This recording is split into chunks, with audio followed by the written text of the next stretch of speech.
الصلاة والسلام عليك يا سيدي يا رسول الله يا حبيب الله يا حبيبي يا رسول الله സല്ലല്ലാഹു അലൈഹി വസല്ലം. ഇൻഷാല്ലാ ഇന്ന് ഞാൻ പറയാൻ പോകുന്ന ചരിത്രം എന്നത് ആകാശയാത്രയെ കുറിച്ചാണ്, അഥവാ മെഹറാജിന്റെ കഥ. നമുക്ക് വലിച്ചു നീട്ടിക്കൊണ്ടോന്നില്ല, നമുക്ക് കഥയിലേക്ക് കിടക്കാം. അലി റളിയല്ലാഹു അൻഹുവിന്റെ സഹോദരിയാണ് ഉമ്മു അനിയ റളിയല്ലാഹു അൻഹ. ഉമ്മു അനിയ റളിയല്ലാഹു അൻഹയുടെ വീട്ടിൽ ഒരു രാത്രി നബി സല്ലല്ലാഹു അലൈഹി വസല്ലമ തങ്ങൾ ഉറങ്ങുകയായിരുന്നു. ജിബ്രീൽ അലൈഹിസ്സലാത്തു വസ്സലാം വന്നു നബി സല്ലല്ലാഹു അലൈഹി വസല്ലമയെ വിളിച്ചുണർത്തി മസ്ജിദുൽ ഹറമിലേക്ക് കൂട്ടിക്കൊണ്ടുപോയി. ദീർഘമായ ഒരു യാത്രക്കുള്ള ഒരുക്കമാണ്. യാത്രയ്ക്കു വേണ്ടി മൃഗത്തെ കൊണ്ടുവന്നു. കഴുതയേക്കാൾ വലിപ്പമുണ്ട്, കോവർ കഴുതയേക്കാൾ ചെറുതുമാണ്. വെളുത്ത നിറം, ഒരത്ഭുത ജീവി, പേര് ബുറാഖ്. അതിൽ കയറി യാത്ര തുടങ്ങി. പെട്ടെന്ന് ബൈത്തുൽ മുഖദ്ദസിലെത്തി. പ്രവാചകന്മാർ സാധാരണ മൃഗങ്ങളെ ബന്ധിപ്പിക്കുന്ന ഒരു കവാടമുണ്ട്. ആ കവാടത്തിൽ ബുറാഖിനെ കെട്ടിയിട്ടു. മസ്ജിദുൽ അഖ്സയിൽ പ്രവേശിച്ചു. 2 റക്അത്ത് സുന്നത്ത് നിസ്കരിച്ചു. അത് കഴിഞ്ഞ് പുറത്തു വന്നു. ജിബ്രീൽ അലൈഹിസ്സലാത്തു വസ്സലാം കാത്തു നിൽക്കുന്നു. നബി സല്ലല്ലാഹു അലൈഹി വസല്ലമ തങ്ങളുടെ മുമ്പിൽ 2 പാനപാത്രങ്ങൾ വച്ചു. ഒന്നിൽ പാലും മറ്റൊന്നിൽ മദ്യവുമായിരുന്നു. അതിൽ പ്രവാചകൻ പാൽ സ്വീകരിച്ചു. അതിനുശേഷം ആകാശരോഹണം ആരംഭിച്ചു. 1-ാം ആകാശത്ത് എത്തി. കാവലിരിക്കുന്ന മലക്കിനോട് ജിബ്രീൽ അലൈഹിസ്സലാത്തു വസ്സലാം പ്രവേശന അനുമതി ആവശ്യപ്പെട്ടു. തങ്ങളുടെ കൂടെ ആരാണ്? മലക്കിന്റെ ചോദ്യം. മുഹമ്മദ്. ജിബ്രീൽ അലൈഹിസ്സലാത്തു വസ്സലാം മറുപടി നൽകി. അഷ്റഫുൽ ഹൽക്കിന് സ്വാഗതം. ഒരാൾ അവിടെ ഇരിക്കുന്നു. ജിബ്രീൽ അലൈഹിസ്സലാത്തു വസ്സലാം പരിചയപ്പെടുത്തി. മാനവകുലത്തിന്റെ പിതാവായ ആദം നബി അലൈഹിസ്സലാമാണ് ഇത്. അഭിവാദ്യം ചെയ്തു. നബി സല്ലല്ലാഹു അലൈഹി വസല്ലമ അഭിവാദ്യം ചെയ്തു.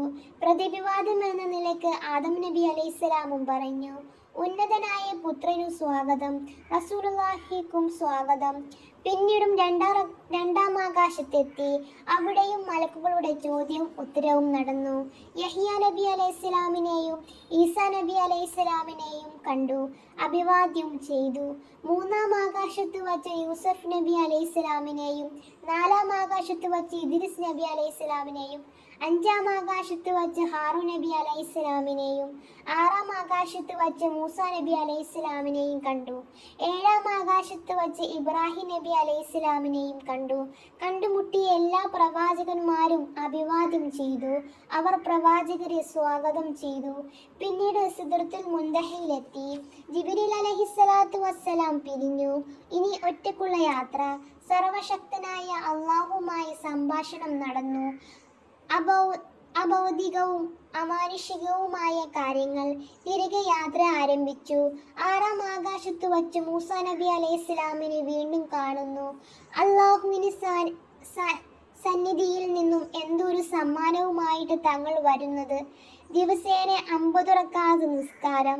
നബി സല്ലല്ലാഹു അലൈഹി വസല്ലമ തങ്ങൾ പറഞ്ഞു, തങ്ങളുടെ സമുദായത്തിന് 50 വഖത്ത് നിസ്കാരം നിർവഹിക്കാൻ കഴിയില്ല.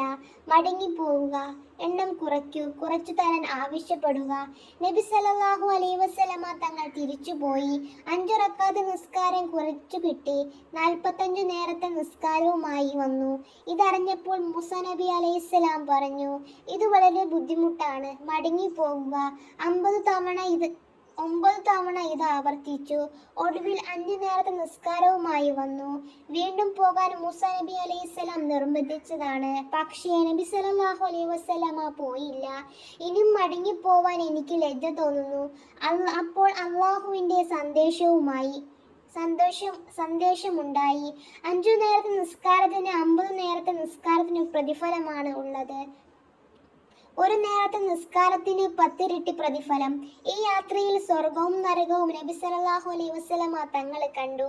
വിവിധ കുറ്റങ്ങളിൽ ശിക്ഷിക്കപ്പെട്ടവരെയും കണ്ടു. അവർ ചെയ്ത കുറ്റങ്ങൾ എന്താണെന്ന് ജിബ്രീൽ അലൈഹിസ്സലാം വിവരിച്ചു കൊടുത്തു. ഇൻഷാ അല്ലാഹ് അടുത്ത ബാക്കി ഞാൻ അടുത്ത വീഡിയോയിൽ പറയുന്നതായിരിക്കും.